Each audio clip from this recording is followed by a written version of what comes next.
The wind off the Rockies carried the smell of coming snow. It was September in Colorado, the year 1923, and the light had that particular quality of autumn evenings, gold and heavy slanting through the pine trees like something you could touch. Nathaniel Bridger sat in his chair on the porch of the ranch house, his hands folded in his lap, the knuckles thick with age and old work. He was 84 years old. His hair was white as fresh snow, his face creased deep as canyon walls. But his eyes were still sharp, still the color of winter sky. His grandson Samuel stood beside him, tall and nervous in his new forest ranger uniform. The boy was 19. He had his grandmother's height, his grandfather's hands. He kept shifting his weight from foot to foot like a horse ready to bolt. "Grandpa," Samuel said, his voice cracked a little, "I am scared." Nate did not look at him. He kept his gaze on the mountains on the line where earth met sky, where the last light was bleeding away. "Scared of what?" Nate asked. His voice was like gravel in a dry creek bed. "Bears or being alone," Samuel swallowed. "Scared I am not strong enough. You and Grandma, you survived terrible things. You built all this." He gestured at the ranch, at the barns and fences, at the apple trees, heavy with fruit along the northern fence line. "I am just me." Nate let the silence sit between them for a moment. The wind moved through the aspens. The leaves made a sound like water running over stones. "Sit down, boy," Nate said. Samuel sat on the porch step, his back straight, hands on his knees, waiting. "I am going to tell you about your grandmother," Nate said, "about how we met, about why this land matters." Samuel turned surprised. "Grandma? But she died when I was 9. I barely remember her except she was very tall, very different." "Different." Nate tasted the word like it was bitter coffee. "That is what they called her, the town folk. They called her a monster. They called me a murderer, but they did not know the truth." He reached for his pipe, packed it with tobacco from a leather pouch worn soft as skin. He struck a match. The flame reflected in his eyes. "Your grandmother was a nun, Samuel." The boy's mouth opened. No sound came out. "And I was a man running from the law. This is the story of how two outcasts found each other, and why you are standing here on this land, about to go make your own path."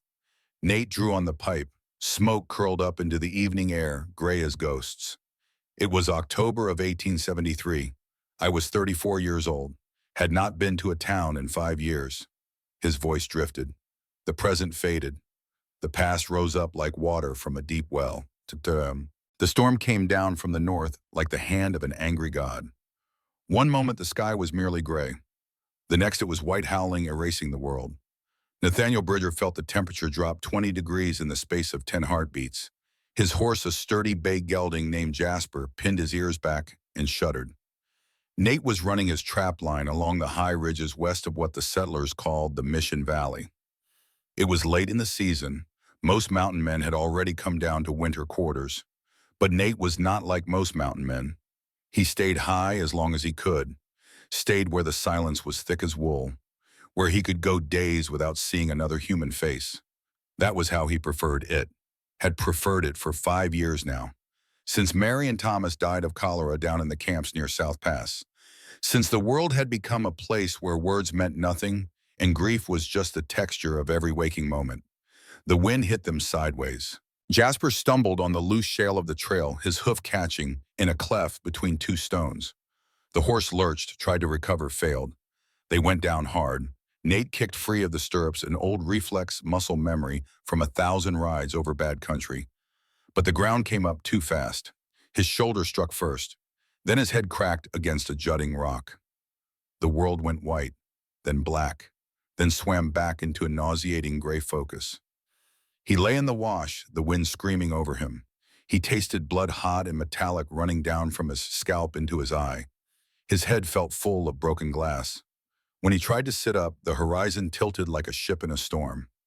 Jasper was 10 yards away, standing on 3 legs, the left foreleg hanging at a wrong angle.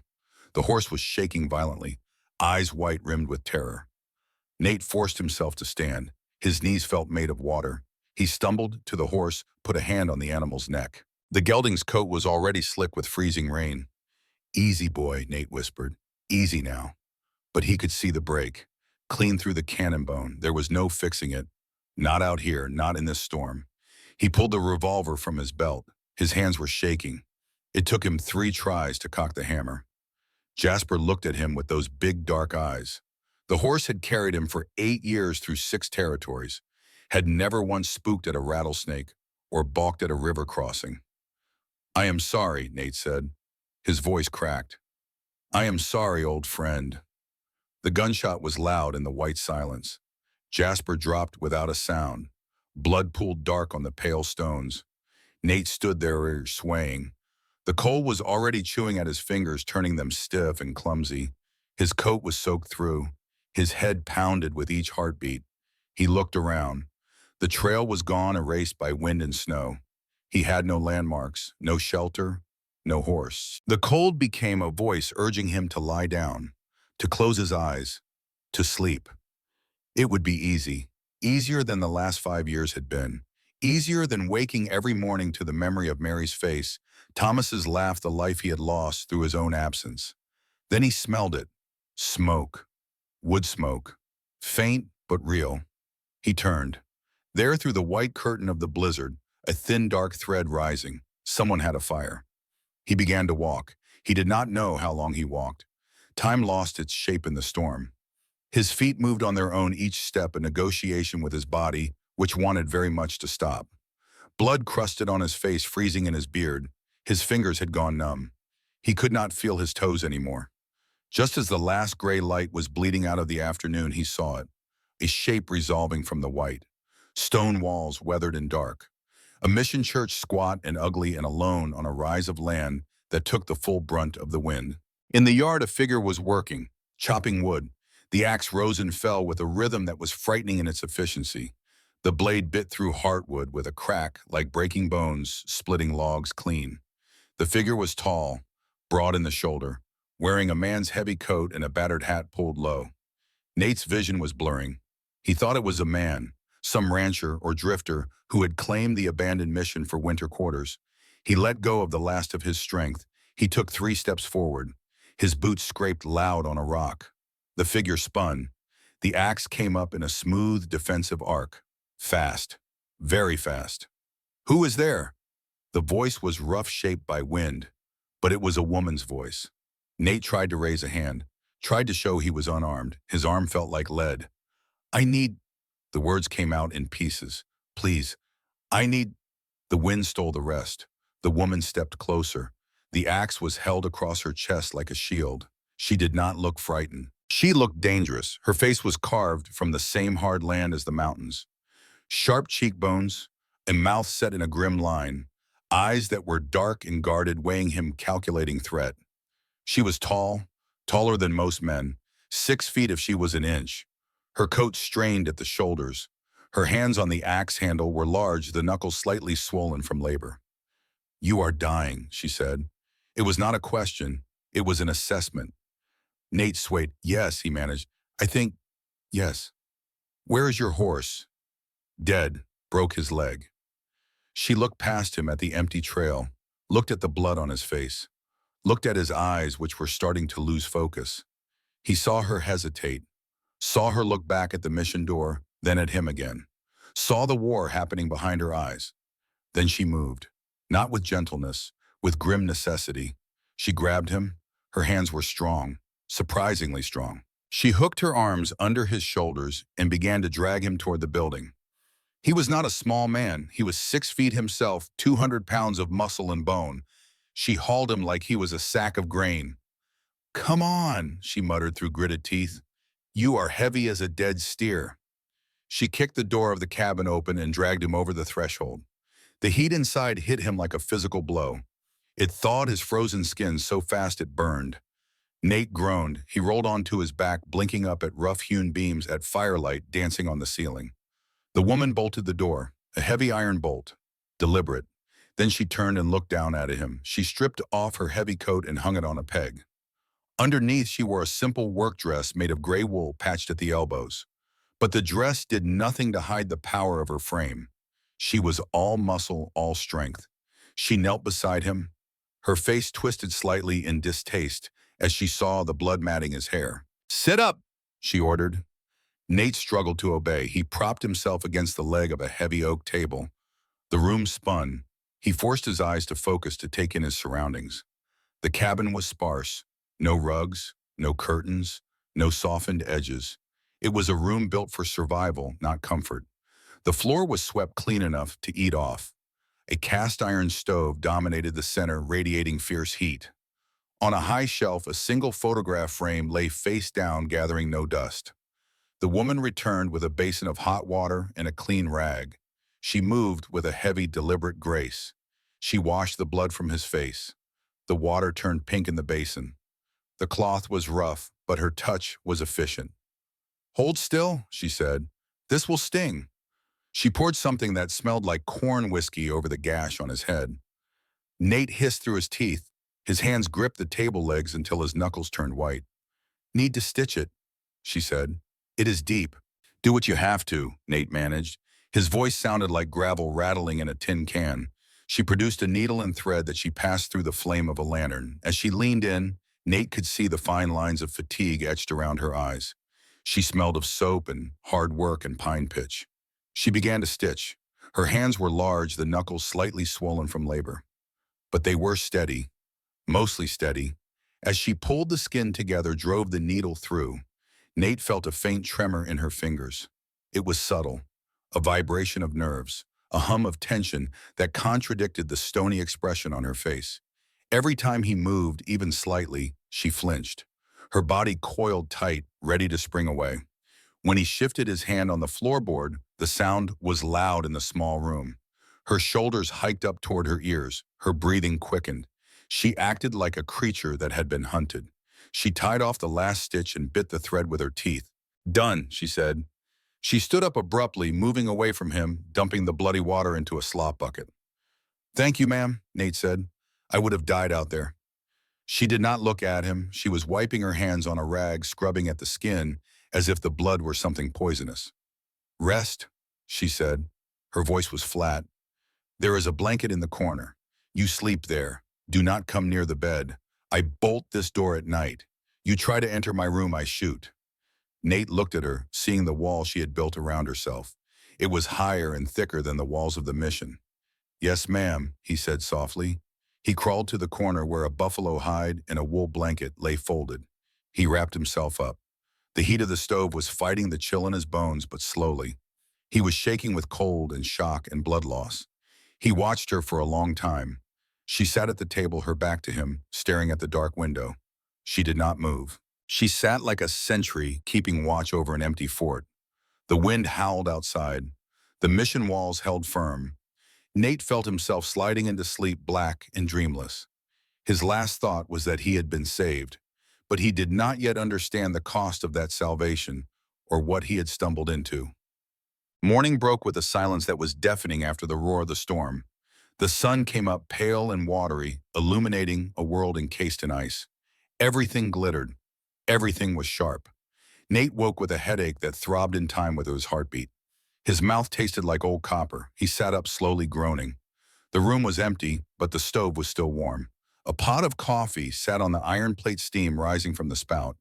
He poured himself a cup. His hands shook slightly. The coffee was bitter and black and strong. It scalded his throat and woke him up. He found his hat and stepped outside. The brilliance of the sun on snow made him squint. He looked out over the homestead in the harsh light of day. The desperation of the place was laid bare. The barn roof sagged dangerously on the north side, half the shingles stripped away by wind. The fences were a disaster, posts leaning at drunken angles, wire rusted and snapped in places. A small herd of perhaps 30 head of cattle huddled in the lee of a windbreak, their breath steaming in the frigid air. And there, just beyond the garden patch where dead corn stalks rattled in the breeze, he saw them. Graves, 13 of them. Raw mounds of earth against the white snow, each one marked with a rough wooden cross. No names carved into the wood. Just the crosses, gray and silent and accusatory. Nate felt something cold settle in his gut. This was not just an abandoned mission. This was a graveyard. And somewhere in this frozen place there was a woman who had buried 13 people by herself. He walked toward the barn, his boots crunching on the frozen ground. He found her there. She was struggling with a heavy hay bale, trying to hoist it up into the loft. It was a two-person job. She was doing it alone. Her face was red with exertion, her teeth gritted. She wore the same dress, the same coat. Her breath came in clouds. "Let me get that," Nate said. She spun around, startled. She dropped the bale. It hit the ground with a thud. "I told you to leave," she said. Her breath came in ragged bursts. Nate ignored her. He stepped forward, grabbed the bale with his good shoulder, and with a grunt of effort swung it up onto the loft edge. His head pounded, his vision swam. But he managed it. He turned to face her. "My horse is dead," he said, "and I cannot walk far. I need a few days to heal. And you?" He looked around the yard, gestured at the leaning posts and the sagging roof. "You need help." "I cannot feed a hand," she said sharply. "I have barely enough for the winter as it is." "I do not want wages," Nate said. He met her eyes, held them. "I will work for my keep. I can fix that roof before the next snow brings it down. I can tighten these fences." And I saw a gelding in the corral that looks like he has never had a saddle on him. "I can break him for you. A broken horse is worth 3 times what a wild one is." The woman's sister Abigail Thorne, though Nate did not yet know her name, looked at him for a long moment. Her arms were crossed over her chest. She was tall enough that she looked him straight in the eye. The wind whipped a loose strand of dark hair across her face. She brushed it away impatiently. "Why bow more?" she asked. Nate looked at his boots, then back at her. "Because I hate owing a debt. You stitched my head. You pulled me out of the storm. Let me fix your roof. Let me earn what you gave me." Abigail looked at the barn. She looked at the fence posts that she had been struggling to reset for weeks. She looked at her own hands chapped and bleeding from the cold. She was exhausted, the kind of exhaustion that settled in the marrow and made your bones feel like lead. Winter was coming. If that roof failed, the hay would rot. If the hay rotted, the cows died. If the cows died, she starved. Pride was a warm coat, but it was not something you could eat. 3 days, she said. Her voice was hard. You fix the roof. You mend the north fence line. Then you go. Deal, Nate said. They worked in silence that first day. He climbed the barn, testing the beams, pulling away rotted shingles. She worked below, resetting posts, wrapping wire. They moved around each other carefully like animals sharing a water hole during drought. Wary, watching. At midday, she brought him water and hard bread. She did not speak, just handed him the dipper and walked away. But Nate noticed things.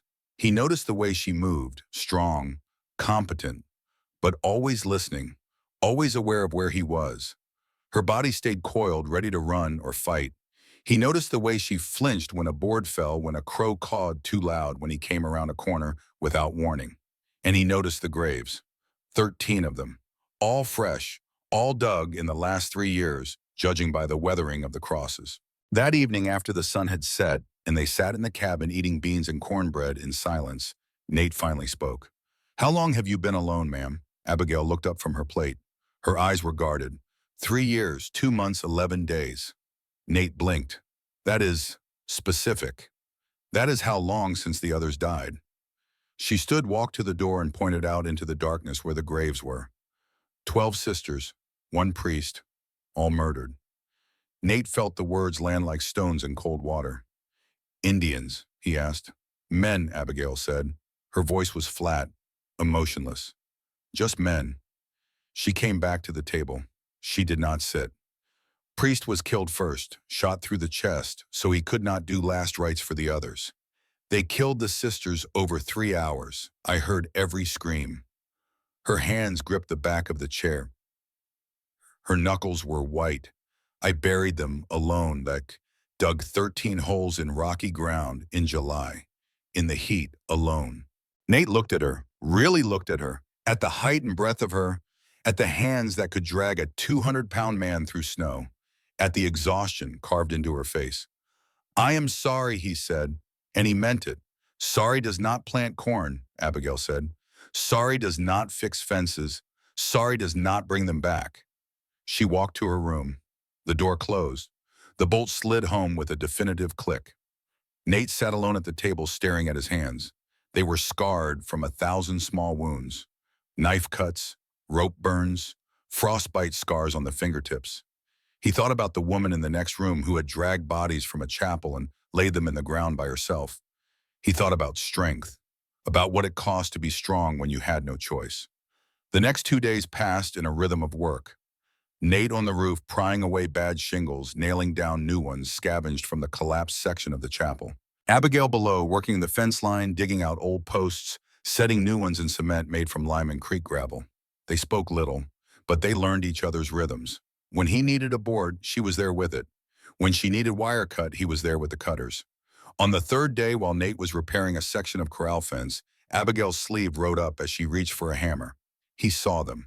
Scars on her inner forearms. Not defensive wounds. These were parallel lines, deliberate, self-inflicted. He did not comment, but she saw him looking.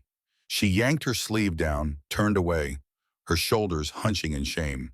That evening, necessity forced a trip to town. "We are low on flour," Abigail said, "and coffee, and lamp oil." "I can go," Nate offered. "No," Abigail said. "They will ask questions. You are a stranger, and I need to go myself. The mercantile, they keep a ledger. I need to settle my account." She hesitated, then added, "If you come with me, they will say things." "What kind of things?" "The kind that hurt." Nate looked at her. "I have been called worse than most words. I will drive the wagon. You ride beside me, and if they say anything, I will handle it." "That is what I am afraid of," Abigail said. The town of Redemption was 20 miles north, a collection of clapboard buildings clustered around a muddy thoroughfare. As their wagon rolled in, Nate felt the change in the air immediately. People stopped. Conversations died mid-sentence. Eyes turned to follow them. Abigail sat rigid on the wagon seat, her chin up, her gaze fixed straight ahead. But Nate saw her hands. They were white-knuckled on the seat edge, gripping so hard he thought the wood might crack. They stopped at the mercantile. The store was warm inside, smelling of dried apples and leather and tobacco. Two men were playing checkers by the stove. A group of women were examining a bolt of calico at the counter. The moment Abigail walked in, the conversation stopped. The silence was a living thing. The clerk, a thin man with a prominent Adam's apple, looked up. His expression curdled. "We do not serve your kind anymore, sister," he said. The word sister was laced with contempt. "I have coin," Abigail said. Her voice was steady. "I am buying flour and coffee."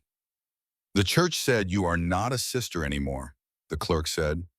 "Said you refused to leave when ordered." "The church abandoned us," Abigail said. "I stayed with my dead." "That is blasphemy," one of the checker players called out. Nate stepped forward. He placed a gold eagle on the counter. The coin rang loud. "I will buy it," he said. "She is my employer." The clerk smirked. "That's what they are calling it now." The women near the calico giggled behind their hands.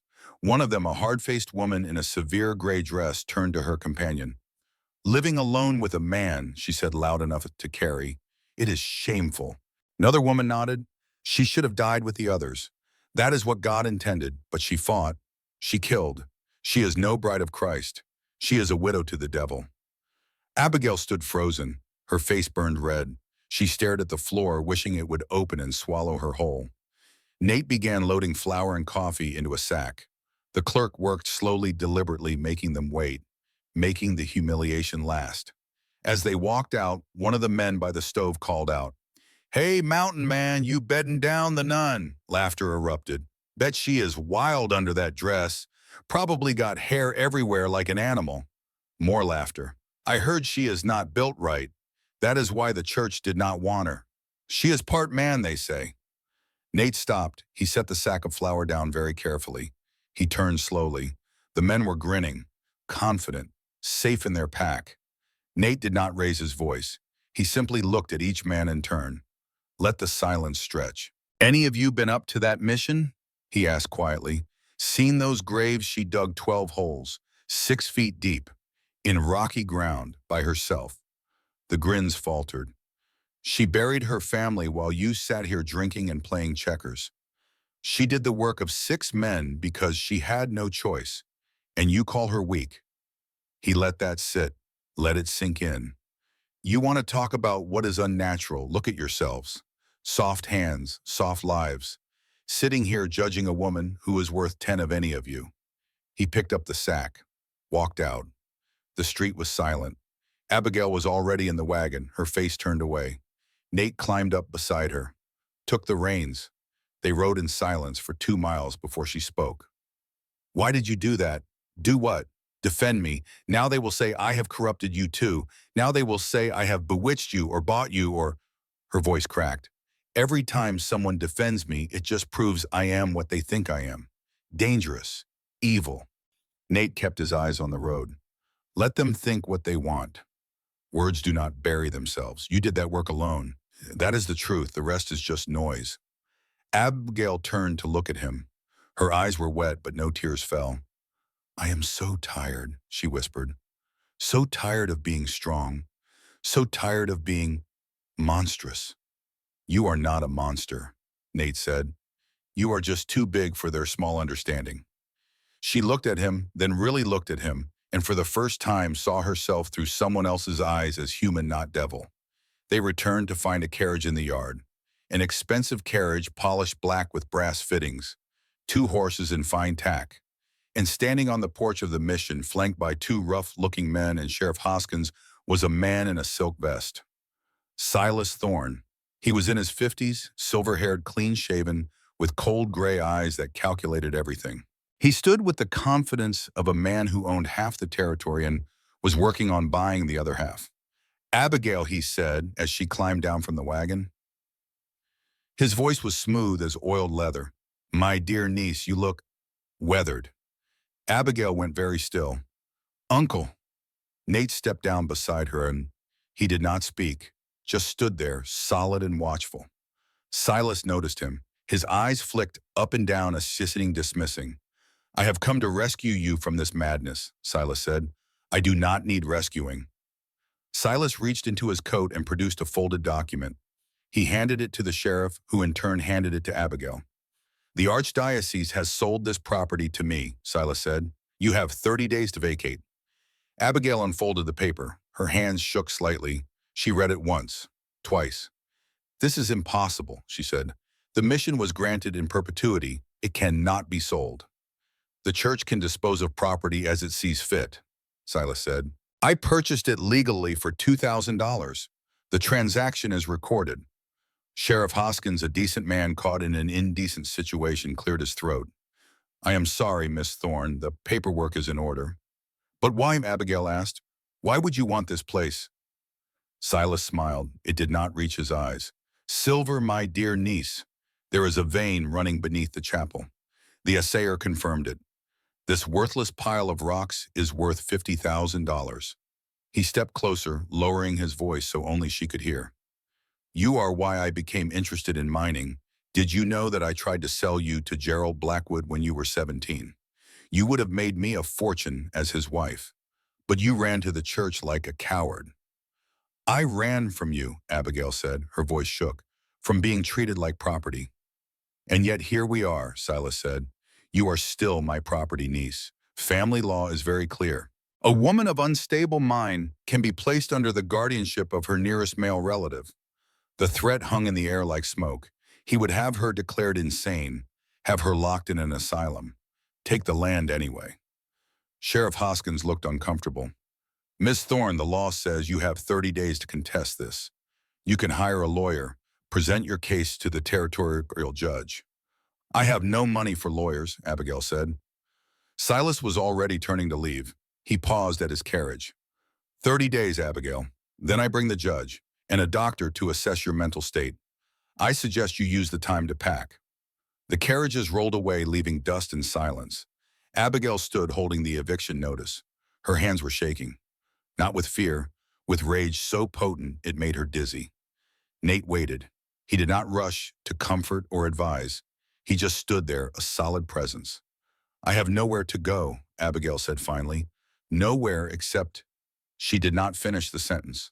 Did not need to. Nowhere except into Silas's power. Nowhere except back into the cage she had spent 13 years escaping. You have options, Nate said quietly. Tell me one. Fight. We go to Denver. We find the original land grant. If the church sale was fraudulent, we can prove it. Overturn this. I cannot leave. Silas will burn this place the moment I am gone. Then I go alone. No, the word came out sharp. Too sharp. Abigail grabbed at an arm. I cannot. I cannot be alone again. Not now. Not when I have finally. She stopped. Could not finish. Could not say out loud that for the first time in 3 years she had felt something like hope. That she had started to remember what it felt like to not be afraid every second. Nate looked at her hand on his arm. Looked at her face. Then we go together, he said. Both of us. If the mission burns, let it burn. You have been a prisoner long enough. Abigail released his arm. She walked into the cabin. Nate followed. She went to her small room and returned carrying a bundle. A dress, not the gray wool work dress, a real dress civilian from before she took the veil. Blue cotton with small white flowers. I kept this, she said. I do not know why. I thought I would never wear it again. She looked at Nate. If I do this, if I leave, I am breaking my vows. I am abandoning my post. The church will excommunicate me. Are you a nun because you chose it? Nate asked. Or because you had nowhere else to go? The question hung in the air. Abigail reached up. Her hands went to the wimple, the white linen cloth that covered her hair. Her fingers hesitated on the pins. Do not look, she whispered. Nate turned his back, gave her privacy. He heard the soft sound of pins being removed, heard fabric rustling, heard her breath catch. You can look now. He turned. She stood in the center of the room, head bare. Her hair was cut short, brutally short.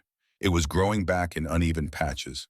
Her scalp showed through in places marked with scars. She looked at the floor, unable to meet his eyes. When they came, she said. Her voice was barely above a whisper. The men, before I killed them. They held me down. They cut my hair with a knife.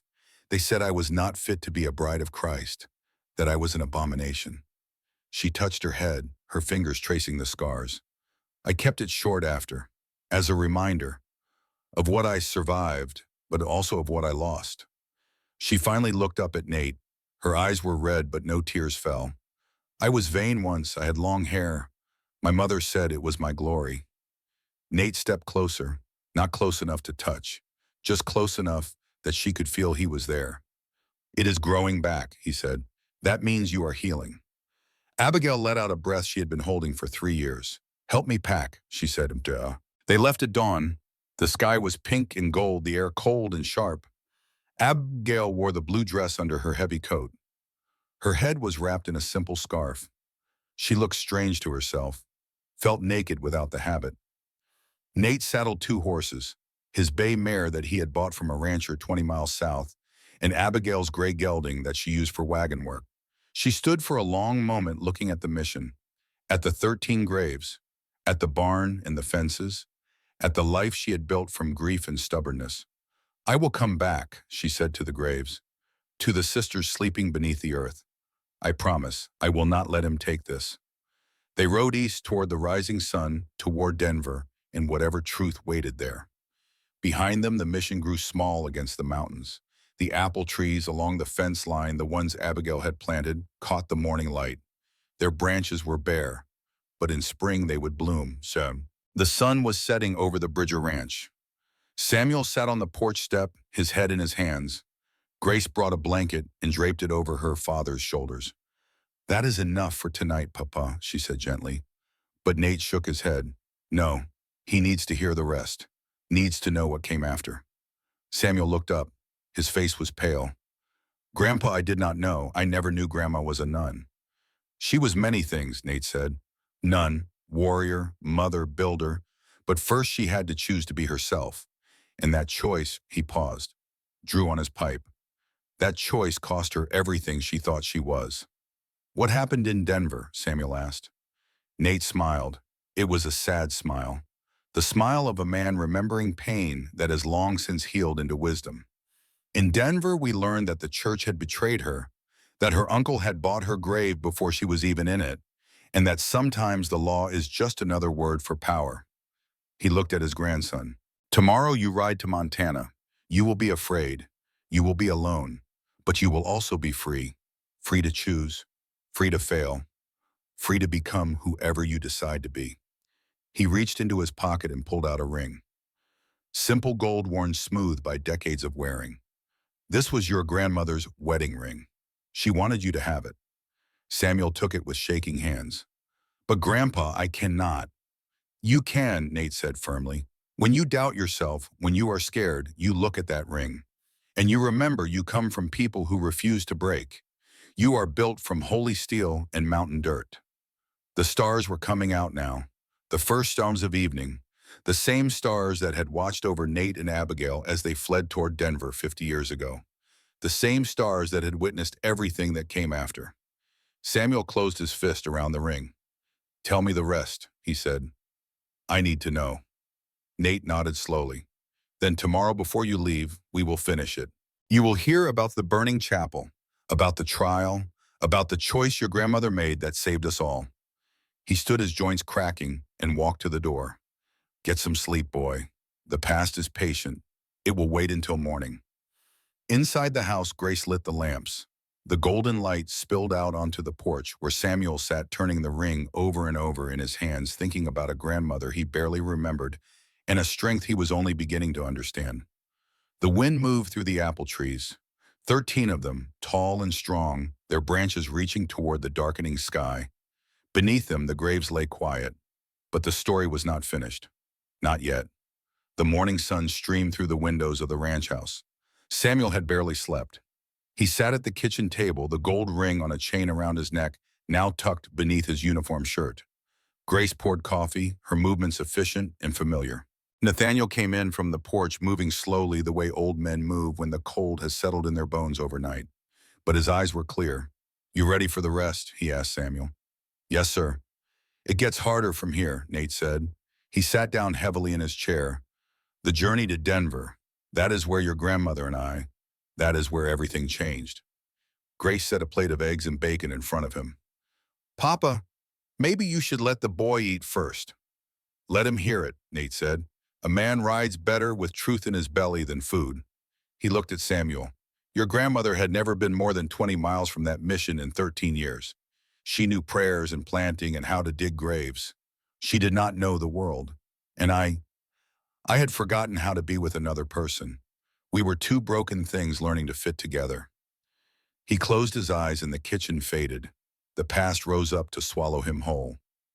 The first day on the trail was awkward. Abigail rode the gray gelding like a woman who had learned to ride but never loved it. She gripped the reins too tight. Her back was rigid. Every gust of wind made her flinch. Nate watched her from the corner of his eye. She wore the blue dress, but over it, she had pulled her old work coat as if she could not quite let go of the armor. The scarf around her head kept slipping.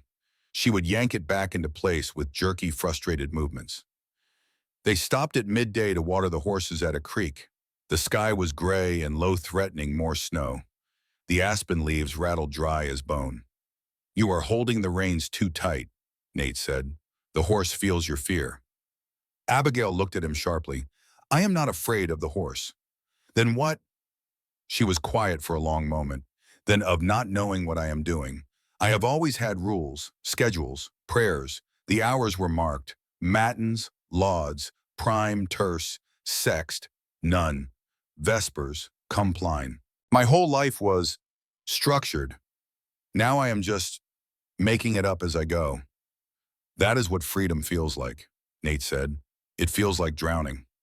That night they made camp in a stand of pine trees sheltered from the wind. Nate built a small fire, showed her how to set snares for rabbits. His hands guided hers, adjusting the loop, showing her where to place the stick trigger. It was the first time he had deliberately touched her, his fingers on her wrist, gentle but firm, positioning her hand. She did not flinch away.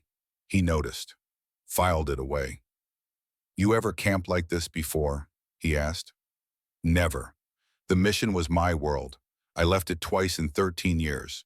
Once to help a neighboring ranch during a difficult birth. Once to redemption for Christmas Mass. You have been a prisoner, Nate said. A willing one, Abigail said. Prison was safer than what my uncle had planned for me. The rabbit snare was set. They sat by the fire as the light bled out of the sky. The temperature dropped fast. Nate pulled out a buffalo robe from his pack, spread it near the fire. We will have to share, he said. One blanket is not enough in cold like this.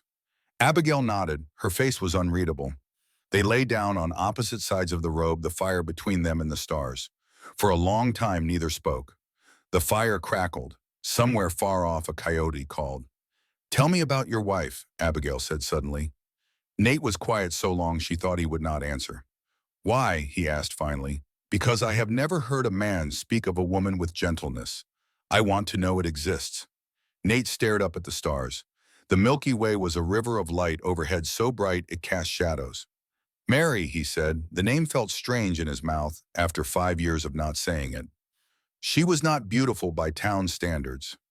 She had a gap between her front teeth, freckles everywhere. She laughed too loud. She could not cook worth a damn. He smiled at the memory. But when she looked at me, I felt seen. Really seen. Not the mountain man. Not the trapper. Just me. Nathan Bridger, the boy from Ohio who had run west because he did not fit anywhere else. What happened to her? Cholera. I was up running trap lines near the Absaroka Range. Gone 6 weeks. When I came back to camp, she and Thomas were already buried. The whole camp was empty. Folks had run afraid of the sickness. An old Crow woman had stayed long enough to bury them proper. Left a marker. That was it. His voice cracked. I did not even get to say goodbye. Abigail reached across the space between them. Her hand found his. She did not squeeze, did not offer platitudes, just held on. "I am sorry," she whispered. They lay like that, hands clasped, until sleep took them both. The second day started with rain. Cold, miserable rain that soaked through wool and leather and settled into the bones. They rode hunched against it, miserable and silent. At noon, Nate pulled up his horse. He held up a hand for quiet. Abigail stopped. "What is it?" "We are being followed." He had seen the tracks that morning. 3 horses unshod moving parallel to their trail. He had hoped they would veer off, but they had not. Who? Could be your uncle's men. Could be bounty hunters. Mountain men are not popular with the law. What do? We keep moving, stay alert. If they want trouble, they will come. The trouble came at a river crossing 2 hours later. The trail narrowed where it descended to a shallow ford. As they emerged from the trees, 3 men stepped out into the open. They were rough-looking. Hard men, the kind who hired out for dirty work and did not ask questions. The leader had a scarred face and was missing part of his left ear. "That is far enough," the scarred man called out. Nate reined in. His hand drifted toward the revolver on his hip, then stopped. 3 against 1 was bad odds. 3 against 2 with Abigail untrained was worse. "We have no quarrel with you," Nate said. His voice was calm, reasonable. "Maybe not, but Mr. Thorne has a quarrel with his niece. Says she needs to come home. Says she is not right in the head. We are here to escort her back, for her own safety." "I am not going anywhere," Abigail said. Her voice was steady, but Nate could hear the fear underneath. Scarface grinned. "See, talking back to her betters. Clear sign of a disturbed mind." The other 2 men spread out, flanking them. One of them was staring at Nate. "Say I know you," the man said. He reached into his coat and pulled out a folded paper. A wanted poster. "Nathan Bridger, wanted for murder. $500 reward." Scarface's eyes lit up. "Is that right? Well then, this is our lucky day. We bring back the crazy nun and collect a bounty on a murderer. Mr. Thorne will be pleased." He started forward. "Now you can ride on out of here, Bridger, and we will just take the lady. Or we take you both. Your choice." Nate did not move. His mind was calculating distances, angles, the position of the sun, where the horses were. It was not enough. They were too spread out, too ready. Then Abigail moved. She spurred her horse forward directly at the man on the right. It was so unexpected, so sudden that the man stumbled backward. His hand went for his gun. Abigail kicked free of her stirrups and slid from the saddle while the horse was still moving. She hit the ground running. The man grabbed for her coat. She spun. Her fist, large and hard from 3 years of manual labor, caught him square on the jaw. His head snapped back. He staggered, but he did not go down. He lunged at her, grabbing her arms, forcing her back against a tree. His face was twisted with rage and something uglier. Lust. Cruelty. "Let us see if you are really a woman," he snarled. His hand went for the front of her dress. Something broke inside Abigail. It was not a decision. It was not a choice. It was a thing that lived below. Thought, below prayer, below all the civilized layers she had built over the core of herself. She brought her knee up hard into his groin. He gasped, bent forward. She grabbed his head with both hands and drove it down onto her rising knee. His nose shattered. Blood exploded across her dress. He fell. She looked around. There was a dead branch on the ground, thick as a man's wrist, gnarled and heavy. She picked it up. The man was trying to get up, blood streaming from his nose, one hand on the ground. Abigail swung the branch like an axe. It caught him across the temple. The sound was like a pumpkin dropped from a height. He collapsed. Abigail stood over him, chest heaving, the branch raised for another blow. Her eyes were wild, empty. She was somewhere else, some other time, some other fight. Abigail! Nate's voice cut through the haze. He is down, she blinked, looked at the branch in her hands, looked at the man bleeding in the dirt, looked at Nate, who had his gun drawn on the other two men who had frozen suddenly uncertain. Get on your horses and ride, Nate said quietly. Tell Thorne we are not coming back. Tell him if he sends more men, I will kill them. All of them. The two men grabbed their injured companion, hauled him onto his horse and fled. Nate turned to Abigail. She was shaking, violent tremors that made the branch rattle against the ground. Let it go, Nate said gently. She could not. Her fingers were locked around the wood. He stepped close, put his hands over hers. Slowly, gently pried them open. The branch fell. I wanted to kill him, she whispered. I wanted to. I saw his face and I saw all of them. The men at the mission, and I wanted. She looked at Nate with horrified eyes. What is wrong with me? Nothing, Nate said firmly. You did what you had to. No, she shook her head violently. You do not understand. At the mission when they came, I did not just defend. I hunted. I killed from behind. I hit them when they were not looking. It was not self-defense. It was slaughter. Her breathing was ragged. She was on the edge of breaking completely. How many? Nate asked. What? How many sisters did they kill before you stopped them?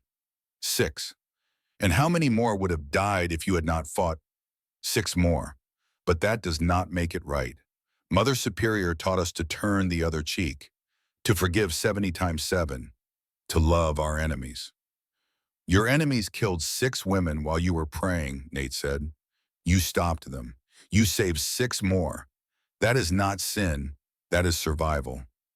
The church says I should have died with them, that I should have accepted God's will. Then the church is wrong. The words hung into the cold air. Abigail stared at him. You cannot say that. I just did. They mounted up and rode hard for 3 hours, putting distance between themselves and Thorne's men. They found shelter as the sun was setting in an old trapper's cabin, half collapsed, but with enough roof to keep off the rain that had started again. Nate built a fire in the stone hearth. Smoke filled the small space before finding its way out through gaps in the roof. They sat on opposite sides of the fire, not speaking. Abigail's hands were still shaking. She could not make them stop. Tell me, Nate said finally. Tell me what happened. All of it. Why? Because you have been carrying it alone for 3 years, and it is killing you. Abigail looked at the fire. The flames danced and twisted, casting shadows that moved like living things. It was July, she said. Her voice was flat, distant, hot. We were in the chapel for none, the afternoon prayer. Sister Margaret was reading from the Psalms. I was in the back near the door. I was always in the back. She paused. Father Benedict heard them first. He stood up. It told us to stay calm. He went to the door. Her hands clenched. They shot him through the chest. The door was not even fully open. Just shot him. He fell back into the aisle. He looked at me, tried to say something. Blood came out of his mouth instead. Tears were running down her face now, but she did not seem to notice. They came in, 6 of them, drunk. They had been drinking in the canyon all day. We could smell it on them. Whiskey and sweat and hunger. Sister Margaret stepped forward. She said they could take whatever they wanted from the mission. Food, horses, just please do not hurt anyone. They laughed. The leader, he had a red beard. He said they had not come for food. Abigail's voice dropped to barely a whisper. They shot Sister Margaret next, then Sister Catherine when she tried to run. The others screamed. I did not scream. I just, I was very still, very quiet, like a rabbit when a fox walks by. They started grabbing the younger sisters, pulling them by their habits. Sister Anne, she was only 19, she was crying, begging. And I saw the axe. We kept it in the corner by the door for the woodpile. I picked it up. She looked at Nate. I did not pray. I did not ask God for guidance. I just picked it up and I swung it into the back of the nearest man's head. Her eyes were empty now, seeing it all again. He went down. The others turned. I hit another one before they knew what was happening. Caught him in the shoulder. He fell too.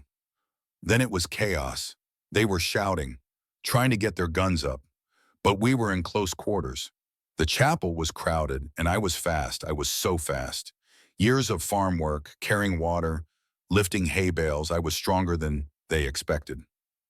I killed 4 more, some from the front, some from behind. It did not matter. I just kept swinging until there was no one left standing. She was rocking slightly now, arms wrapped around herself. The sisters who were alive, they ran, out the back, into the hills, and I stood there in the blood. My habit was soaked with it, my hands, my face. 2 of the men were still alive, wounded. One was begging, saying he was sorry, saying he had a family. I killed him anyway. The confession sat between them like a third presence. You think I am a monster? Abigail said. No, Nate said. I think you are alive when you should be dead. And I think that took more strength than most people have. The church says I sinned. The church was not there. Abigail looked up at him. How can you be so sure? Because 5 years ago, I let my wife and son die while I was chasing beaver pelts up a mountain. I was not there when they needed me. You were there. You did the thing that needed doing. Do not let anyone church or otherwise tell you that is sin. The storm hit that night. Not snow this time, but sleet driven horizontal by wind that howled through the gaps in the cabin walls. The temperature plummeted. They had one buffalo robe between them. Nate spread it near the fire. We have to share body heat, he said. Otherwise we freeze. Abigail nodded. She understood the math of survival. They lay down together facing the fire. Nate behind her, his body curled around hers, the buffalo robe pulled over them both. She could feel his breath on the back of her neck. His arm came around her waist, holding the robe in place. She went rigid. Easy, Nate murmured. I am not going to hurt you. I know, she whispered. That is not why I am afraid. Then why? Because I have never been held. Not like this. Not without violence behind it. She was shaking, but not from cold now. From something else. Something that felt like terror and need tangled together. You are safe, Nate said. I promise. You are safe. Just slowly over minutes that felt like hours, she relaxed. Her breathing deepened. The shaking stopped. This is what it feels like, she said so quietly he almost did not hear. To be human. I had forgotten. They lay like that through the night. When morning came pale and cold, they did not speak of it. But something had shifted between them. Some wall had come down. Denver was 3 days' hard ride from the mountain cabin. They arrived on a gray afternoon, the city spread out before them like a promise or a threat. Abigail had never seen so many buildings, so many people. The streets were crowded with wagons and horses and pedestrians. The noise was overwhelming. Church bells, dogs barking, vendors calling out their wares. Stay close, Nate said. They stabled their horses and walked through the streets toward the cathedral district. Abigail kept her head down, but she could feel eyes on her. A tall woman in a blue dress and work coat walking beside a mountain man in buckskins. They looked out of place. Dangerous. The archdiocesan office was a Gothic building, all dark stone and narrow windows. It loomed over the street like a judgment. They climbed the steps. Nate opened the heavy oak door. Inside, the air smelled of incense and old paper and power. A young priest sat at a desk in the antechamber. He looked up, his expression curdling when he saw them. Yes. I am here to see Bishop Caro, Abigail said. Her voice was steady. About Mission San Rafael. The priest looked her up and down. The bishop does not see women of uncertain status. I am Sister Abigail Thorne. I served at the mission for 13 years. You were Sister Abigail Thorne, the priest corrected.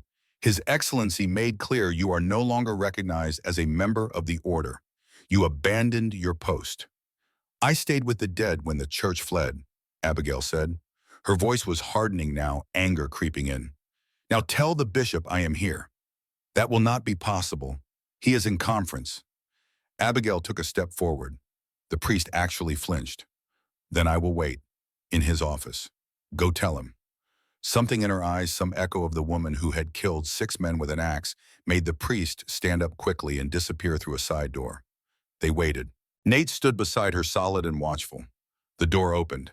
A man entered, and the room seemed to shrink around him. Bishop William Carroll was in his 60s, corpulent with rings on his fingers that caught the light. He wore fine robes, purple and gold.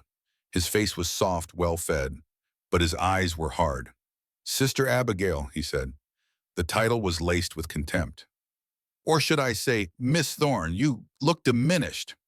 Your Excellency. Abigail did not bow, did not genuflect, just stood there. I understand you are here about the unfortunate business of the mission sale. Unfortunate business, Abigail repeated. Her voice was tight. Is that what you call it? The mission was no longer viable after the tragedy. The church made a difficult but necessary decision. My sisters died there. It is consecrated ground. You cannot sell it.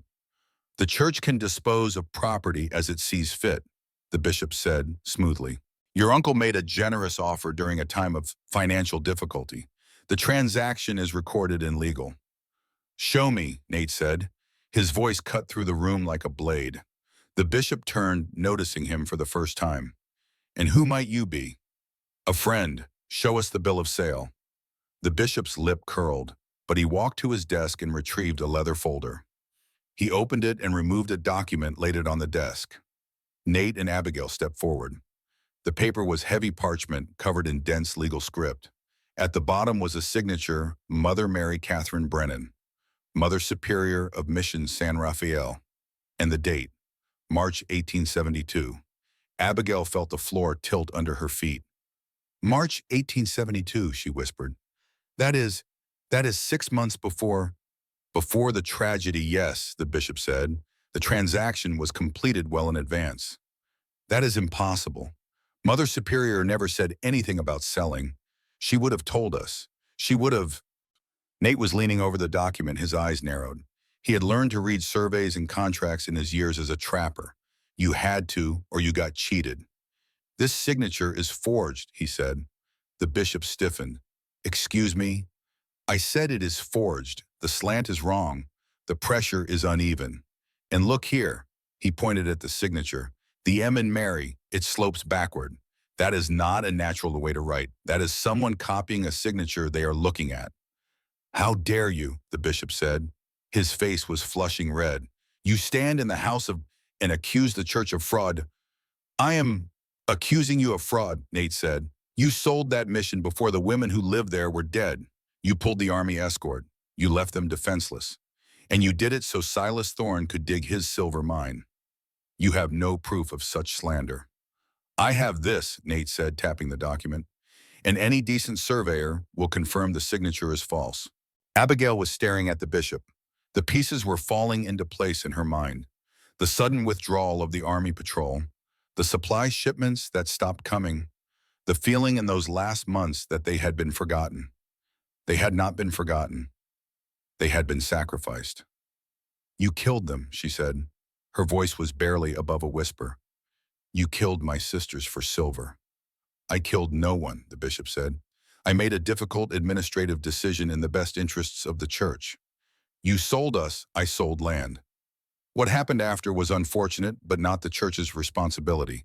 The frontier is a dangerous place. Everyone knows that. Abigail lunged. She did not plan it, did not think. She just moved her hands, reaching for the bishop's throat. Nate caught her, held her back.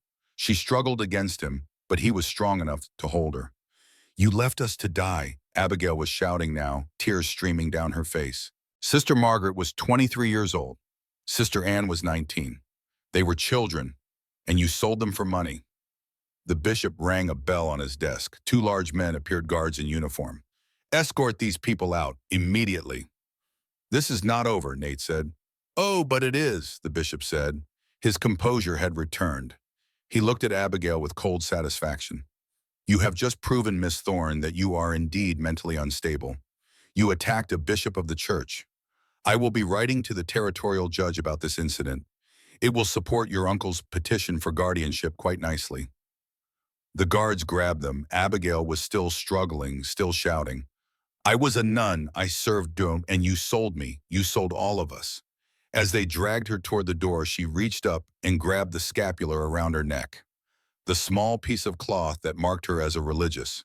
She tore it off, threw it at the bishop's feet. I renounce my vows, she screamed, not because I do not believe in God, but because I do not believe in you. The church is a lie, you are a lie, and I will not die for your corruption. The bishop smiled. It was a cold, satisfied smile. Then you are damned, Miss Thorne, and your testimony is worthless. The word of an apostate means nothing in a territorial court. Good day. They threw them out onto the street. Abigail stood in the dirt chest, heaving tears streaking through the dust on her face. Nate put a hand on her shoulder. It is all right, he said. No, Abigail said. It is not.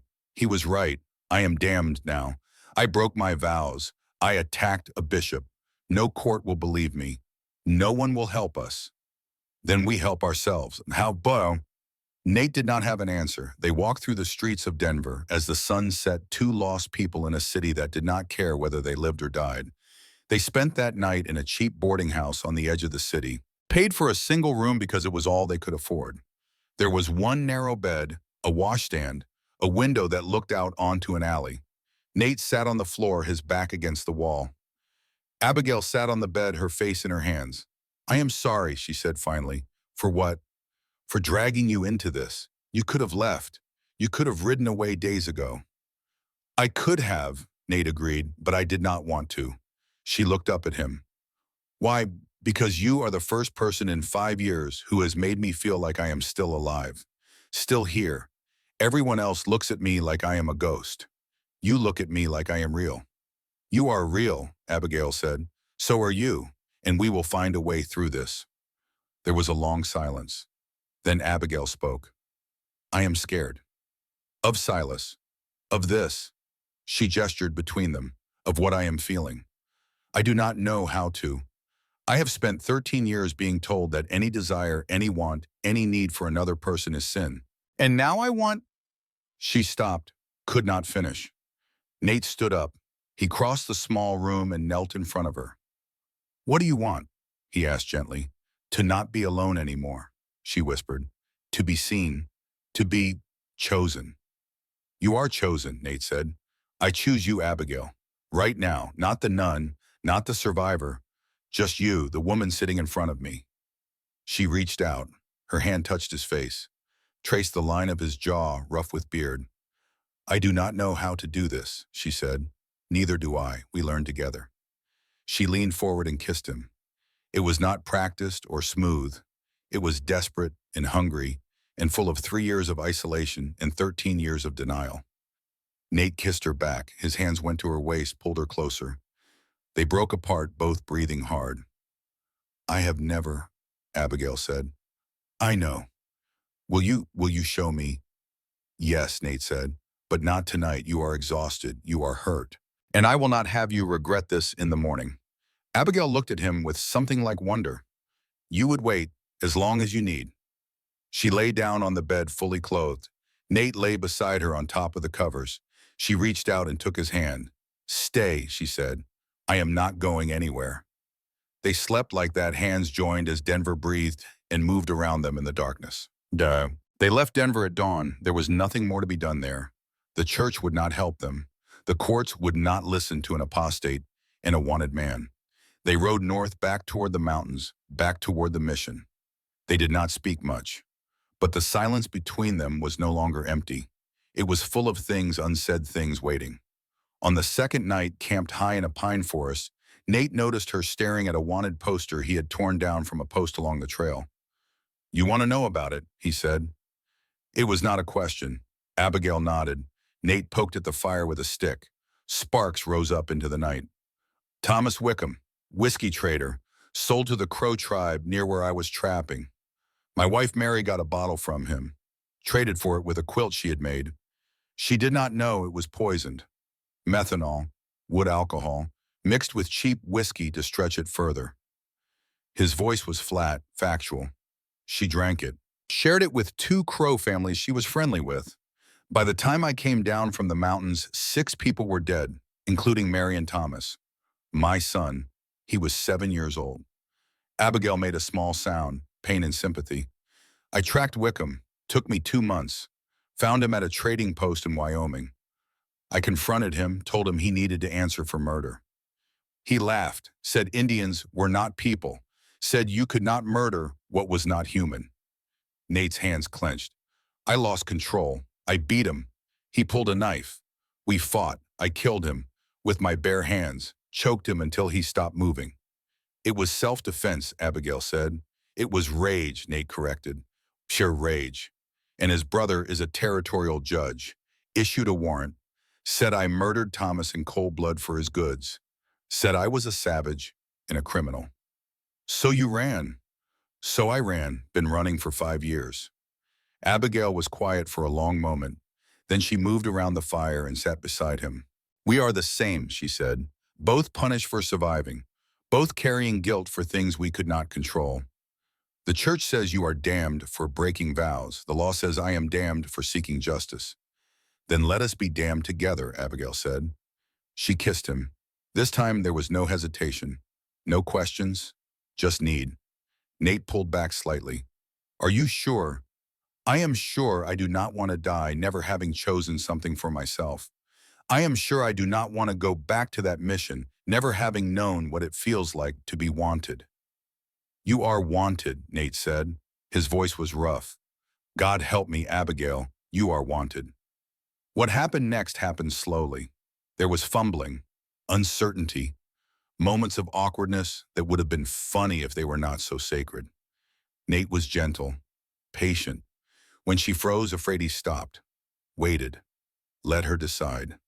Keep going, she whispered. Please, do not stop. Afterward, they lay tangled together under the stars. Abigail was crying, but not from pain or regret, from relief, from the sudden, overwhelming realization that her body was her own. That pleasure was not sin. That being held was not a prelude to violence. I did not know, she said. I did not know it could be like this. Neither did I, Nate said. Not like this, not with someone who understands. They slept wrapped around each other, the fire burning down to embers, the stars wheeling overhead. The third day they saw the smoke. They were 20 miles from the mission, descending through a narrow canyon when Nate reined in his horse. What is it? Abigail asked. He pointed. On the horizon, a dark smudge against the blue sky. Smoke. Too much smoke for a cooking fire. They spurred their horses forward, pushing hard, the animals straining. As they crested the final ridge overlooking the Mission Valley, they saw it. The mission was surrounded. Men and horses filled the yard. And the chapel, the old stone chapel where Abigail had buried her sisters, was burning. Flames roared from the windows. The roof was starting to collapse.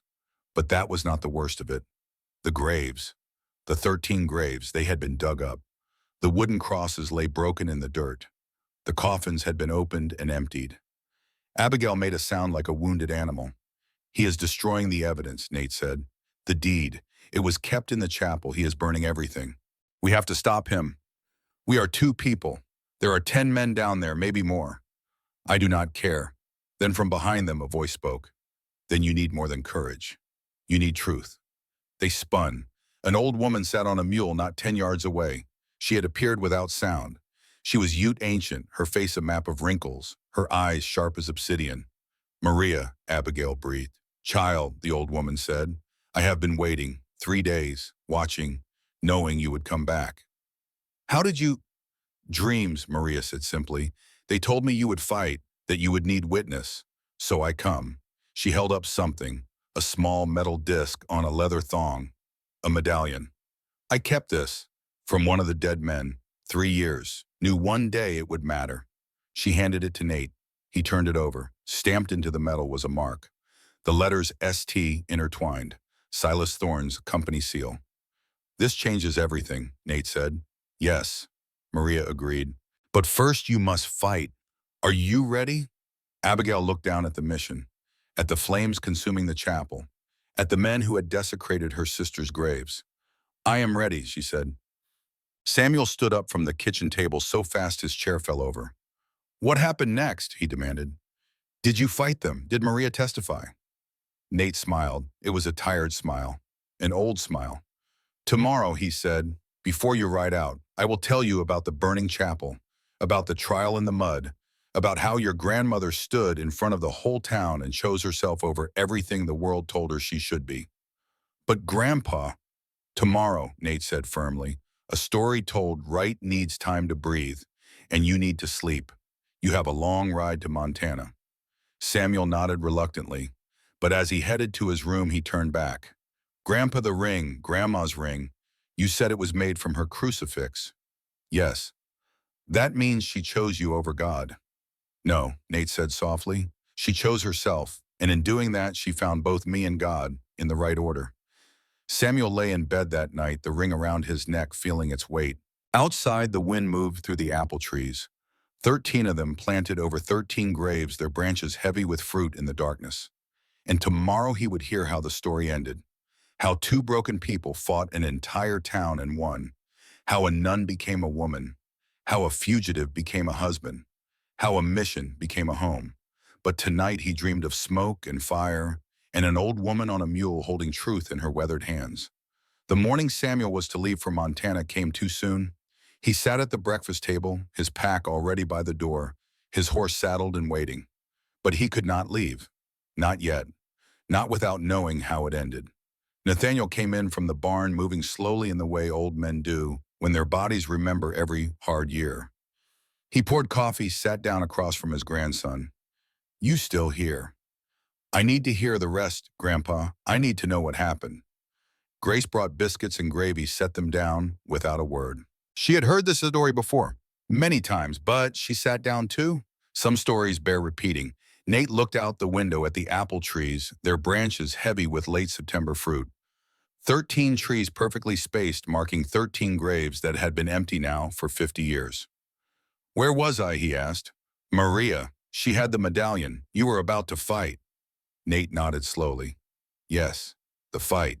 That is where your grandmother became something the world had no name for. Not a nun, not a widow, not a victim. Something new. He closed his eyes. The kitchen faded. The past rose up vivid as yesterday. Maria Reyes sat on her ancient mule, holding the medallion up so it caught the afternoon light. The metal disc spun slowly, the initials ST clearly visible even from a distance. This proves nothing by itself, Nate said. One medallion. They will say you stole it, say you are lying. Then we make them see the truth another way, Maria said. Her voice was like wind through dry grass, old but strong. The town, they come to watch. They always come to watch burning. We give them something to witness. Abigail was staring down at the mission. Smoke poured from the chapel windows. Men moved through the yard like ants, purposeful and destructive. How many, she asked. 10, maybe 12, Nate said. Plus the sheriff, and I see another carriage. Someone important. Bishop, Maria said. She spat on the ground. He comes to watch his work finish. Abigail felt something cold and hard settle in her chest. Not fear, something else. Something that felt like rage refined into clarity. Then we go down, she said, and we finish it. They descended the ridge slowly. Maria went first on her mule, an old woman on a harmless animal. Nate and Abigail followed at a distance, staying in the tree line until they were close. By the time they emerged into the open, a crowd had gathered. Word had spread through redemption. Come see the crazy nun's mission burn. Come see justice done. People lined the road, sitting on wagons, standing in clusters. Men, women, children. An audience for destruction. Abigail rode into the yard, head high, shoulders back. No scarf now. Her short, scarred scalp was bare for all to see. She wore the blue dress torn and stained from travel. She looked like exactly what she was. A woman who had ridden through hell and was not done fighting. The crowd fell silent. Sheriff Hoskins stepped forward. He was a good man caught in a bad situation. His face showed it. Miss Thorne, he said, you should not be here. For your own safety, I have to ask you to leave. This is my land, Abigail said. Her voice carried across the yard. Loud, clear, unafraid. I am not leaving. Silas Thorne emerged from the mission house. He wore an expensive suit despite the dust and smoke. His face was flushed triumphant. Behind him came Bishop Caro, his purple robes incongruous against the rough frontier buildings. Niece, Silas called out. His voice was smooth, playing to the crowd. Thank God you are safe. We feared you had been taken by force. By this criminal. He pointed at Nate. Murmurs ran through the crowd. He took nothing, Abigail said. He gave me the only thing no one else would, choice. You see, Silas addressed the crowd, now a preacher to his congregation. She is clearly not in her right mind, confused, traumatized by the terrible events that occurred here. She needs help, medical help, the kind only a hospital for the disturbed can provide. The crowd shifted, some nodding, some uncertain. Bishop Caro stepped forward.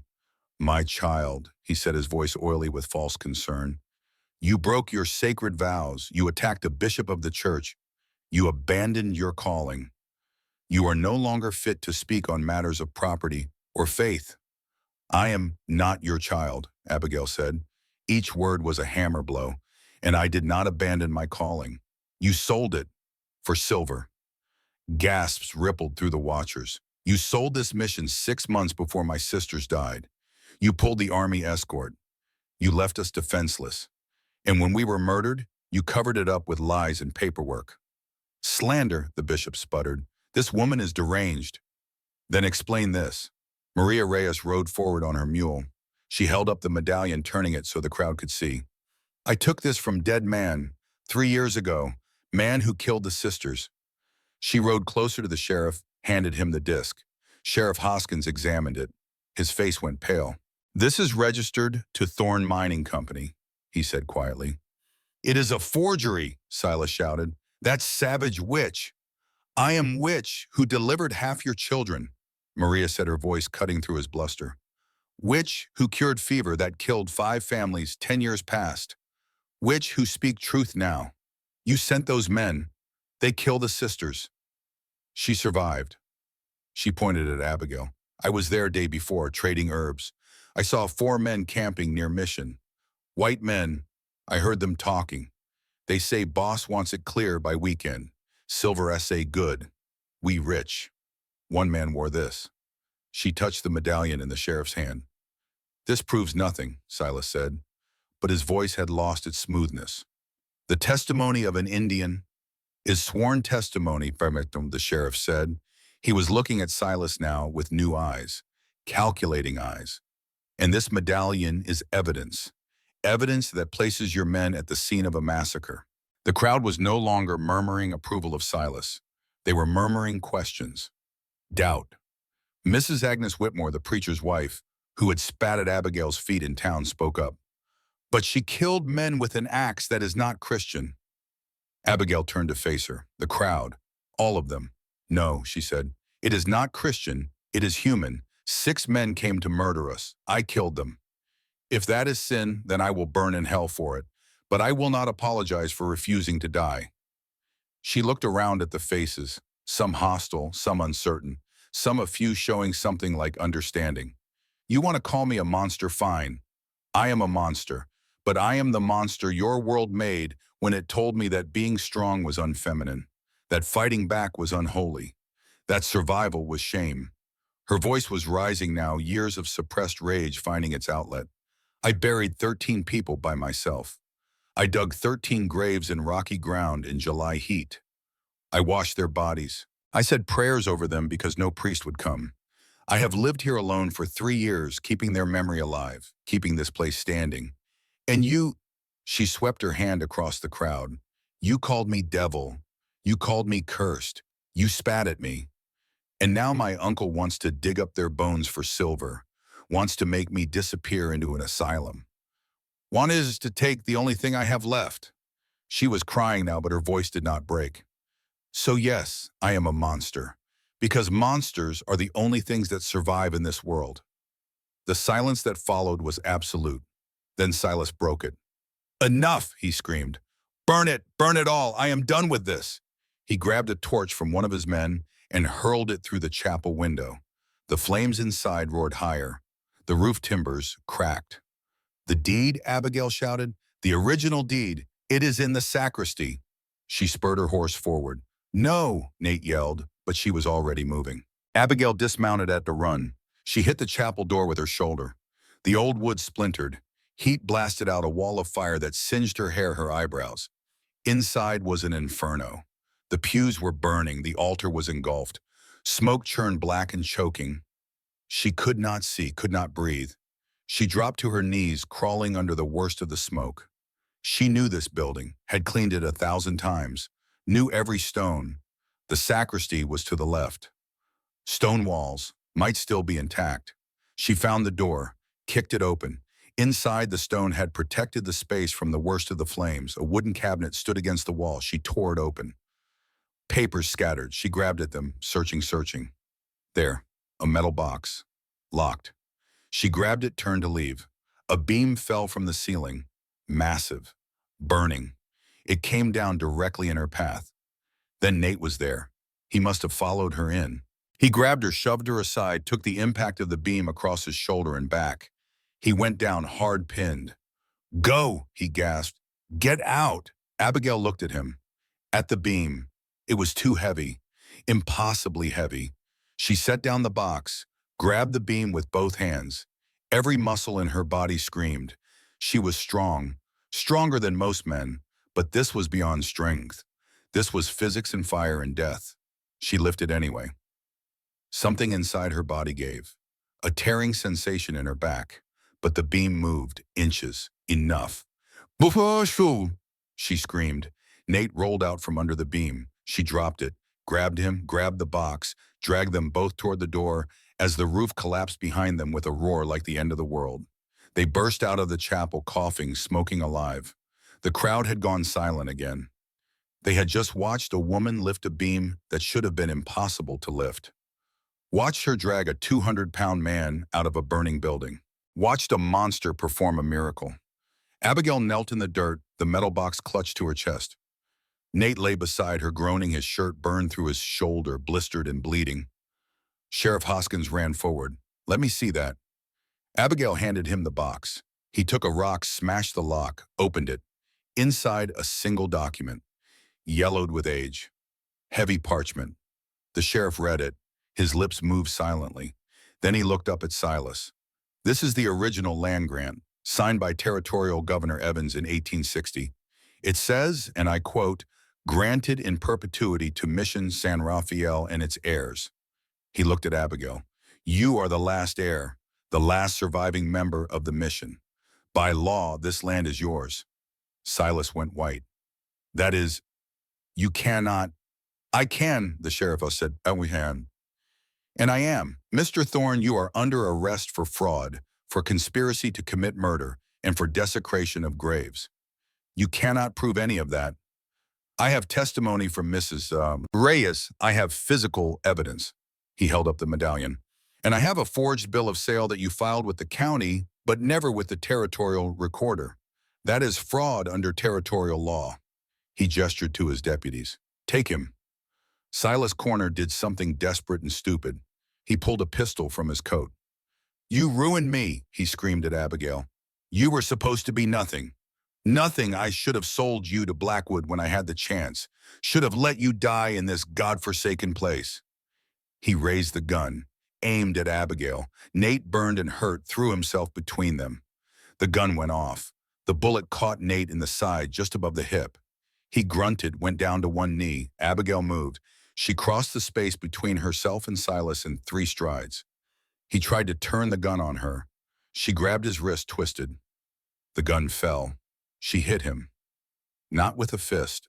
With an open palm, driven with all the strength of her shoulders, all the fury of 3 years of grief and rage. Silas flew backward, hit the ground hard, did not get up.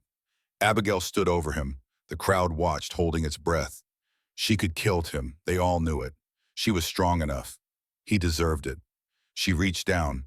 Her hand went around his throat. "Abigail." Nate's voice, weak but steady. You are not that person anymore.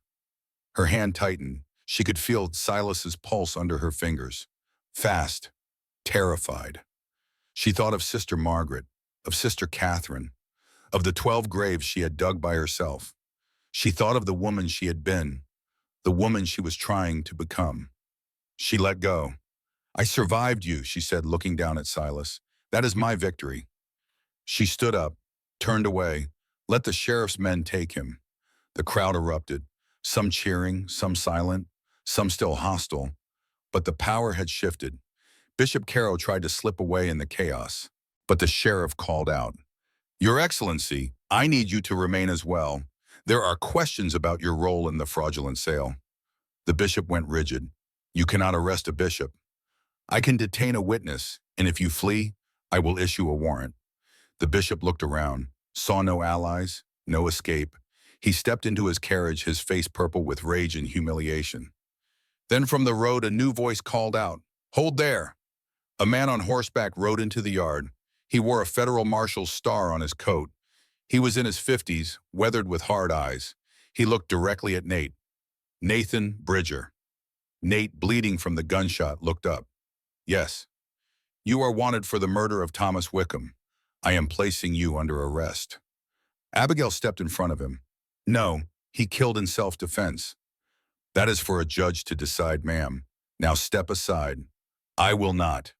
The marshal's hand went to his gun. The crowd tensed. This was about to get ugly. Then Maria Reyes spoke. I witnessed that killing. The marshal turned. You what? I was there, Fort Laramie, trading post. 5 years ago, I saw Thomas Wickham sell bad whiskey to soldiers. Saw this man, she pointed at Nate. Confront him. Wickham draw knife first. This man defend himself. You are Indian. Your testimony is sworn, Maria said firmly.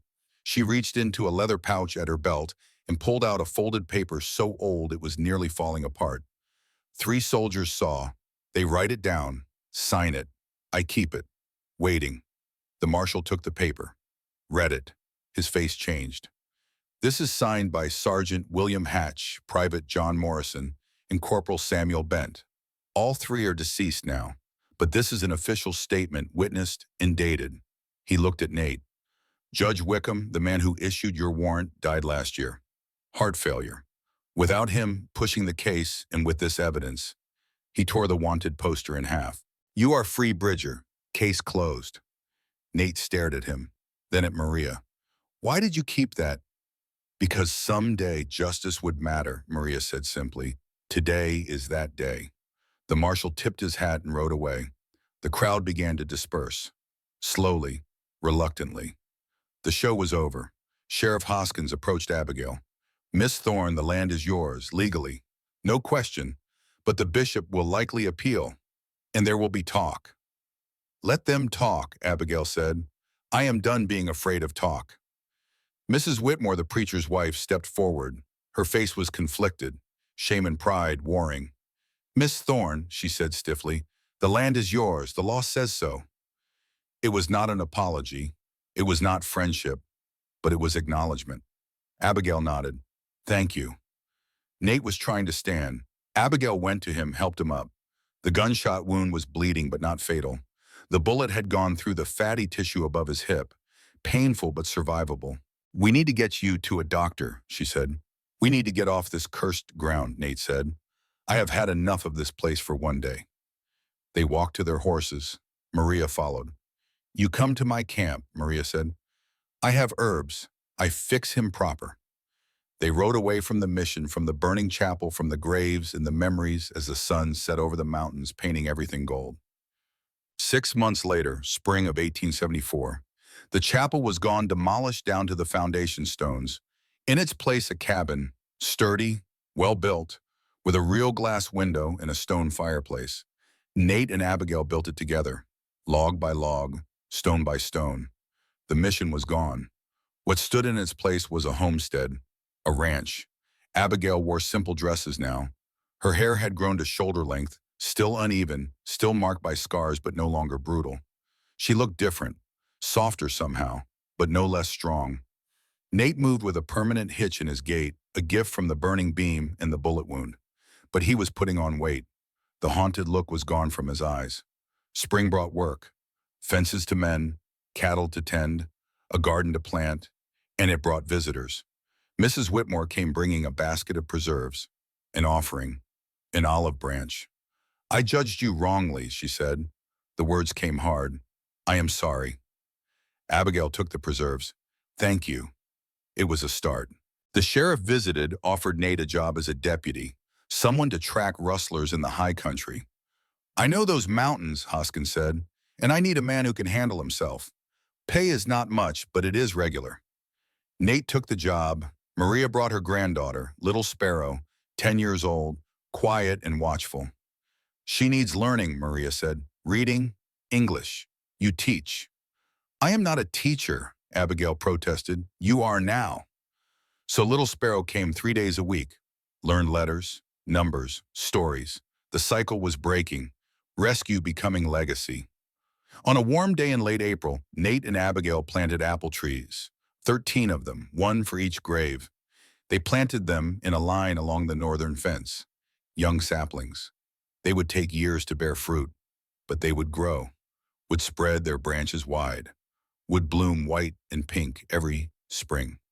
As they worked, Abigail spoke to the graves. I do not know if you forgive me for leaving the veil, but I hope you understand I am not abandoning you.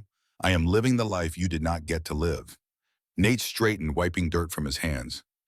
You think they approved while Mother Superior's last words were, God has a purpose for you. Maybe this is it, not prayer and penance, just life. They stood looking at the young trees, fragile and hopeful against the vast squinting.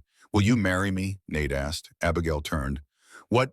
Will you marry me proper, with witnesses? I know the church will not recognize it, but I do not care about the church. I care about you. Abigail was quiet for a long moment. Then, yes. They married in June under the apple trees that had just begun to leaf out. Father Patrick officiated, a young priest new to the territory sent to replace Bishop Caro, who had been quietly transferred to a distant parish in the east. Father Patrick was different, reform-minded. He wore simple robes, spoke plainly. The church may not recognize this union officially, he said, but I believe God does. I believe God sees two souls who chose each other honestly, without pretense, without fear, and that is holier than any ceremony. Abigail wore a dress Grace would later inherit, blue cotton with small white flowers, the same dress she had worn leaving the mission. Nate wore a new shirt, clean and pressed. His hair was cut, his beard trimmed. The congregation was small. Maria and Little Sparrow, Sheriff Hoskins and his wife, 3 neighboring ranchers and their families, Mrs. Whitmore and her husband sitting in the back, uncertain but present. The vows were simple. Nate spoke first. I vow to see you every day, in full, for exactly who you are. Abigail's turn, her voice steady, strong. I vow to let you and to see you back, to choose you every day until I die. The rings were simple gold bands melted down from Abigail's old crucifix, the one she had torn off in the bishop's office, reforged into something new. When Father Patrick said, you may kiss your bride, Nate leaned in and kissed her gently, thoroughly, without shame or hesitation. The small crowd clapped. They held a dinner afterward, beef and potatoes, bread and butter, apple pie from dried apples saved from last fall. It was not grand, it was not formal, but it was real. As the sun set and people began to leave, Maria pulled Abigail aside. You happy? Abigail thought about it. Yes, I think I am. Good, Maria said. You deserve happy. You fought for it. Now you keep it. No. 1 year later, summer of 1875. Abigail was 7 months pregnant. She moved through the garden with the careful balance of a woman carrying extra weight. Her back ached, her ankles swelled. She had never been more uncomfortable or more content. Nate brought water, watched her with worried eyes. You should rest. I have rested enough for one lifetime, Abigail said. But she sat down on the bench he had built, rubbed her swollen belly. The baby kicked. Strong kicks, demanding kicks. This one is going to be trouble, she said. Like the mother, Nate said, grinning. They sat in comfortable silence, watching the sun move across the squantumine. The cattle grazed in the distance. The apple trees, now waist-high, rustled in the breeze. "Do you miss it?" Nate asked. "The mission, the sisterhood." Abigail thought about it, really thought. "I miss them.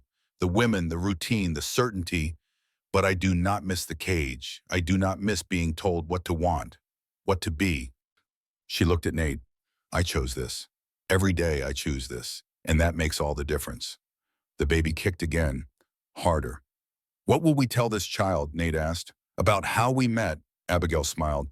"We will tell the truth, that sometimes salvation looks like a stranger in a storm, and sometimes freedom looks like letting go of what you thought God wanted and choosing what your heart knows is right. And if the child asks if you are still a nun, I will say no, I am something better. I am a woman who chose her own vows and kept them." Samuel stood on the porch, his pack by his feet, his horse saddled and waiting. The sun was just beginning to rise, painting the mountains pink and gold. Nathaniel stood beside him, wrapped in a blanket against the morning chill. Grace was inside, making breakfast that Samuel would not eat because his stomach was too tight with nerves and anticipation. "So that is it?" Samuel asked. "You and Grandma, you got married, had children, lived here?" "That is it," Nate said. "We had 3 children. Grace, your mother. Thomas, named after my son I lost. He died in France during the Great War. And Sarah, named after my wife Mary. She became a lawyer, lives in Denver, fights for women who have no voice, just like her mother." "How long were you married?" 41 years. She died in 19 from heart failure. She was 72, lived longer than anyone expected given how hard she worked. Nate's voice was steady, but Samuel saw the glint of tears in the old man's eyes. "Do you miss her?" "Every day, every single day. But I do not regret a moment. Not the fear, not the running, not the fighting, because it led to her, to you, to all of this." He gestured at the ranch, at the apple trees, now massive, their branches spreading wide, heavy with fruit. "Those trees, Samuel, your grandmother planted them when she was 33 years old. She watered them, pruned them, talked to them like they were children. She died under them, asked me to bury her there with her sisters. So I did." Samuel looked at the trees with new eyes. "She is under there right now. She is, her and me when my time comes, together, the way it should be." Grace came out onto the porch. She held something wrapped in cloth. She handed it to Samuel. He unwrapped it. Inside was a book, leather-bound, handwritten pages. "What is this?" "Your grandmother's journal," Grace said. "She started writing it after you were born. She wanted you to know her story, all of it, in her own words." Samuel opened it. The first page in neat, precise handwriting. "To my grandson Samuel, you are named after the prophet who heard God's voice and answered, 'Here I am.' May you always have the courage to answer when you are called. This is my story, the story of how I learned to answer." Samuel closed the book carefully, tucked it into his pack. "Thank you," he said. His voice was rough. Nate pulled something from his pocket. The gold ring, Abigail's ring. This was made from her crucifix, the one she wore as a nun. She melted it down and made it into something new, something chosen. When you are scared, when you doubt, you look at this ring and remember, you come from people who refuse to break. Samuel took the ring. It was warm from Nate's hand. He put it on a chain, hung it around his neck, tucked it under his uniform. "I will make you proud, Grandpa." "You already have. Now go. Montana is waiting." And Samuel, "Yes, sir. You do not have to be strong all the time. You just have to be honest, with yourself and with others. Your grandmother taught me that. Strength without honesty is just violence.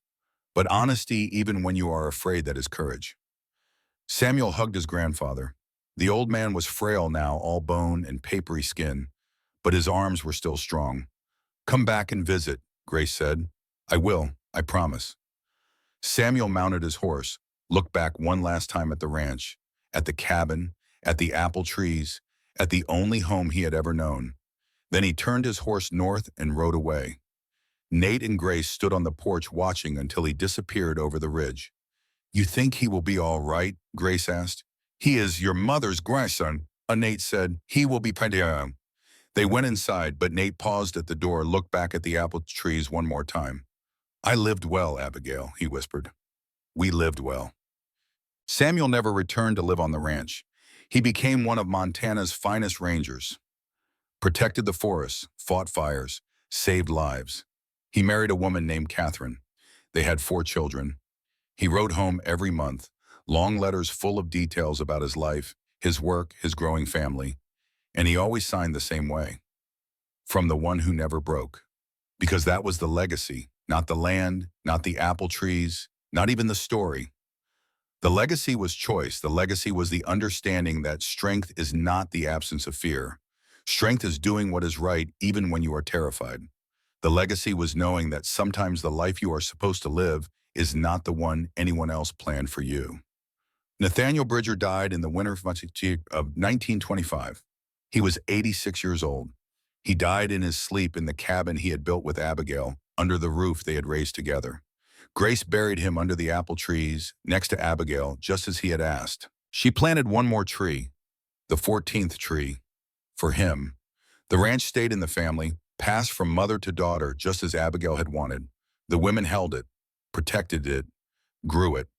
During the Depression, when other ranches failed, the Bridger Ranch survived, because the women who ran it knew how to endure, how to work, how to choose survival over pride. During the war, when men were scarce, the women ran cattle drives, fixed fences, broke horses, did the work that needed doing. The apple trees grew tall. Every fall, they produced fruit, apples that were sweet and crisp and perfect for pie. And every generation told the story of the nun who became a warrior, of the mountain man who became a husband, of the choice that changed everything. 100 years after Abigail first picked up an axe in that chapel, the trees still stand. They are ancient now, gnarled, but still producing fruit. The mission is long gone. Even the foundation stones have been scattered and repurposed. But the ranch remains, smaller now. The family moved away, scattered across the country, pursuing their own dreams. But one descendant comes back every autumn, a great-great-granddaughter named Abigail, named after the woman who started it all. She comes to harvest the apples, to walk among the graves that have not held bodies for a century but still hold memory. She brings her own children, tells them the story, shows them the journal carefully preserved, the pages yellowed but the words still clear. Your great-great-great-grandmother was a nun who fought off 6 killers with an axe. She buried 13 people by herself. She stood up to a whole town and won. She chose freedom over fear. And because of her, you are here. The children listen wide-eyed. Was she really that strong, the youngest asks. She was stronger, young Abigail says, because real strength is not just muscle. It is choosing to keep going when everything tells you to quit. It is choosing to build when it would be easier to burn. It is choosing love when hate is all you have known. They walk to the trees. The children touch the rough bark, feel the weight of the branches heavy with fruit. And somewhere in the way the wind moves through the leaves, in the way the light falls across the old graves, there is a sense of presence. Not haunting, not sorrow, just the quiet satisfaction of lives well lived, of choices well made, of love that did not die when the lovers did, but instead took root and grew into something that fed generations. The children pick apples, fill their baskets, their laughter echoes across the valley. And the mountains watch as they always have, silent witnesses to the small, fierce miracle of human courage, to the truth that sometimes the greatest act of faith is not prayer. It is choosing yourself, choosing honestly, choosing love, and refusing no matter what the world says to break.